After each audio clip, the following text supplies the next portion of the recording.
Jelisaveta Načić završila je studije arhitekture 1900. godine u prvoj generaciji tek otvorenog arhitektonskog odseka Tehničkog fakulteta Velike škole u Beogradu i time postala prva žena arhitekta u Srbiji. Bila je beogradsko dete iz ugledne i dobrostojeće trgovačke porodice Mihaila S. Načića, što joj je omogućilo visoko školovanje u trenutku kada je u Srbiji jedva 7% žena elementarno pismeno. Male kalemegdanske stepenice i škola Kralj Petar I su prve asocijacije pri pomenu njenog imena. No, danas nećemo govoriti o njima. Danas ćemo pričati o nečemu što je jako važno i za Jelisavetu i za Beograd, a slabo se pominje. Postajući sve više zaista evropska varoš, Beogradska opština naručila je i platila 1909. godine projektovanje i izgradnju radničkih stanova u današnjoj Venizelisovoj ulici. Kompleks je završen za svega 2 godine i ne samo da su to bile prve namenski zidane stambene zgrade u Beogradu, već i na Balkanu, a projektovala ih je junakinja naše današnje priče, Jelisaveta Načić. Projekat je obuhvatao 3 zgrade, 2 manje u obliku kocke na uglovima ulica i jedne dugačke pravougaone zgrade između njih uz Venizelisovu ulicu.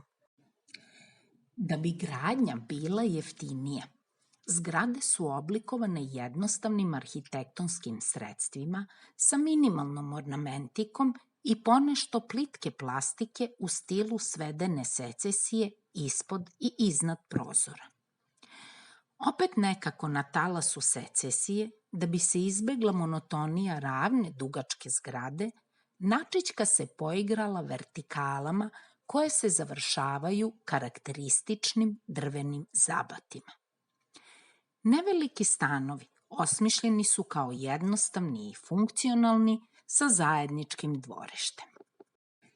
Načićka se u svom stvaralaštvu oslanjala pre svega na obnovljene istorijske stilove, ali je secesiju iskoristila kao pravu mogućnost oživljavanja kompleksa radničkih stanova i za ukrašavanje Savske aleje.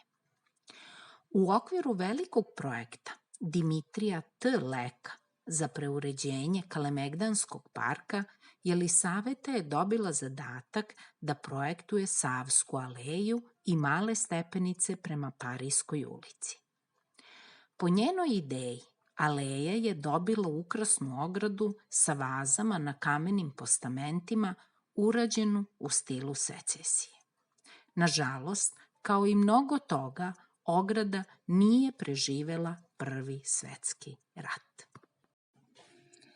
Možemo samo naslutiti šta bi sve ovakva žena zmaj, talentovana arhitektica i osoba koja razume urbanizam, gradnju, svrhu, formu i okruženje stvorila da je sudbina nije odvela na potpuno drugu stranu.